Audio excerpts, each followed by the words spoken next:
ओम नमः शिवाय। हर हर महादेव।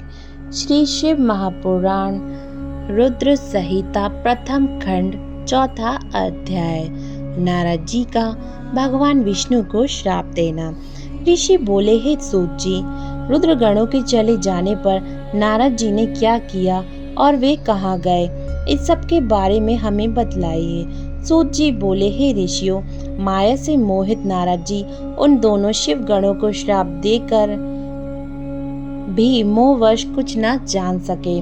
तत्पश्चात क्रोधित होते हुए वे तालाब के पास पहुँचे और वहां जल में पुनः अपनी परछाई देखी तो उन्हें फिर वही वानर जैसी आकृति दिखाई दी। उसे देखकर नारद जी को और भी अधिक क्रोध चढ़ गया। वे सीधे विष्णु लोक की ओर चल दिए। वहां पहुंचकर विष्णु भगवान से बोले, हे हरि, तुम बड़े दुष्ट हो। अपने कपट से विश्व को मोहने वाले तुम दूसरों को सुखी होता हुआ नहीं देख सकते।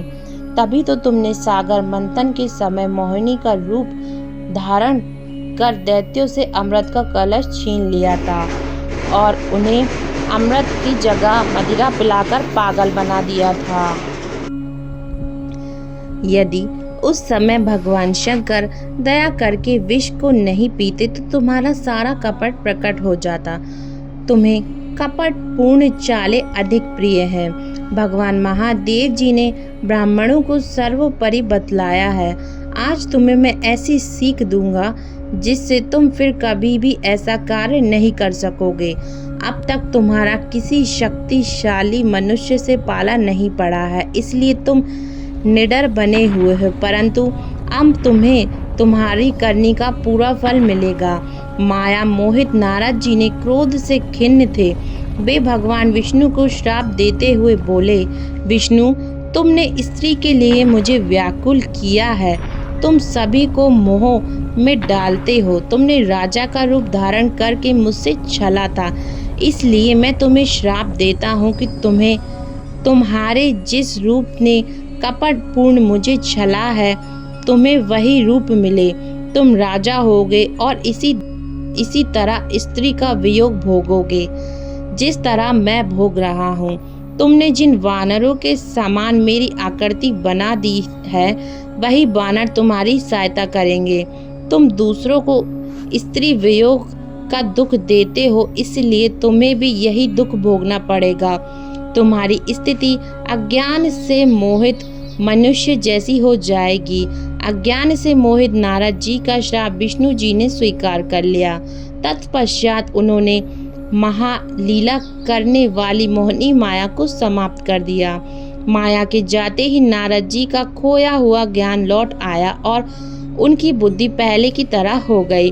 उनकी सारी व्याकुलता चली गई तथा मन में आश्चर्य उत्पन्न हो गया। यह सब जानकर नारद जी बहुत पछताने लगे और अपने को धिक्कारते हुए विष्णु जी के चरणों में गिर पड़े और उनसे क्षमा मांगने लगे।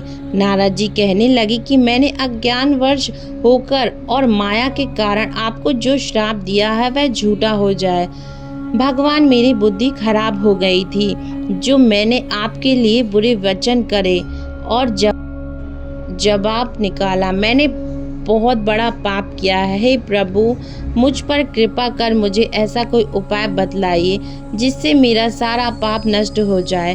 कृपया मुझे प्रायश्चित का कोई तरीका बतलाइए। तब विष्णु जी ने उन्हें उठाकर मधुर वाणी में कहा, हे महर्षि, आप दुखी न हो। आप मेरे श्रेष्ठ भक्त हैं, इसमें कोई संदेह नहीं है।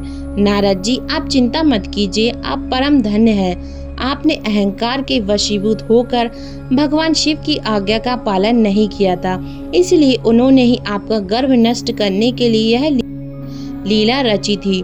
वे निर्गुण और निर्विकार हैं और सत्य, रज और तम आदि गुणों से परे हैं। उन्होंने अपनी माया से ब्रह्मा, विष्णु और महेश तीनों रूपों को प्रकट किया है।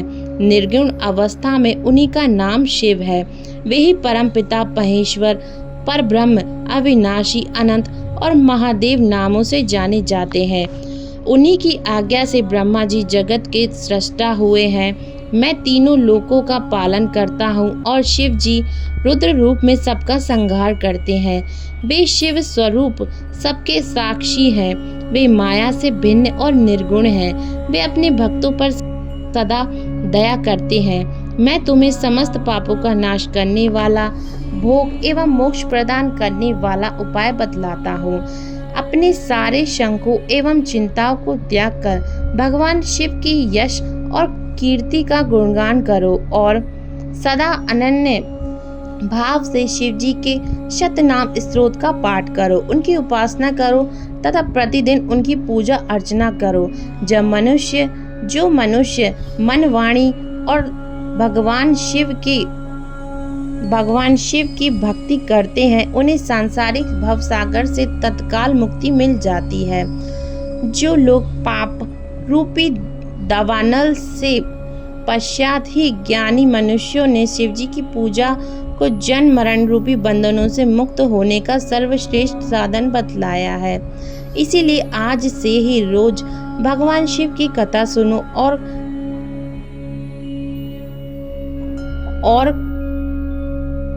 उनका पूजन किया करो। अपने हृदय में भगवान शिव के चरणों की स्थापना करो तथा उनके तीर्थों में निवास करते हुए उनकी स्तुति का गुणगान करो। इसके बाद नारद जी, तुम मेरी आज्ञा से अपने मनोरथ की सिद्धि के लिए ब्रह्मलोक जाना। वहां अपने पिता ब्रह्मा जी की स्तुति करके उनसे शिव महिमा के बारे में पूछना। ब्रह्मा जी शिव भक्तों में श्रेष्ठ हैं। वे तुम्हें भगवान शिव का महात्म्य और शतनाम स्तोत्र अथवा सुनाएंगे। आज से तुम शिव भक्ति में लीन हो जाओ, वे अवश्य तुम्हारा कल्याण करेंगे। यह कहकर विष्णु जी अंतर ध्यान हो गए। ओम नमः शिवाय। हर हर महादेव। श्री शिव महापुराण रुद्र संहिता प्रथम खंड चौथा अध्याय समाप्तम।